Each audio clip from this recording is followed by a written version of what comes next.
Chittagong নগরীকে banner মুক্ত করার ঘোষণা দিয়ে মাঠে নেমেছেন city mayor doctor Shahadat Hossain.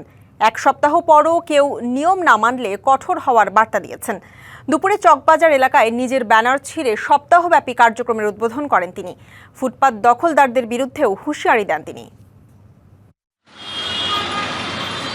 City corporation নির্বাচন ঘিরে সম্ভাব্য কাউন্সিলর প্রার্থীদের ব্যানার পোস্টার আর ঈদ শুভেচ্ছায় সয়লাভ বন্দরনগরী চট্টগ্রাম। স্থানীয় সংসদ সদস্য, জ্যেষ্ঠ নেতা, এমনকি মেয়রের সাথে ছবি জুড়ে দেয়া এসব ব্যানারে ম্লান হচ্ছে নগরীর সৌন্দর্য।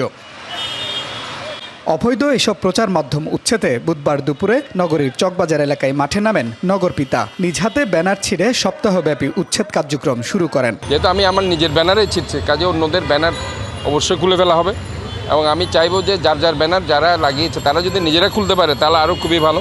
এটা আমাদের জন্য একটা উদাহরণ হবে। অভিযানের পরও কারো পোস্টার দেখা গেলে ব্যবস্থা নেওয়ার হুঁশিয়ারি দেন। পোস্টারের বিপরীতে ডিজিটাল মনিটর বসানো হবে বলেও জানান মেয়র। এক সপ্তাহের মধ্যে ইনশাল্লাহ দেখতে পাবেন কোনো ব্যানার থাকবে না, কোনো বিলবোর্ডে কারোর নামে কোনো কিছু থাকলে ওটা থাকবে না, এবং যে কোনো ব্যাপারে আমরা এটা বদ্ধপরিকর।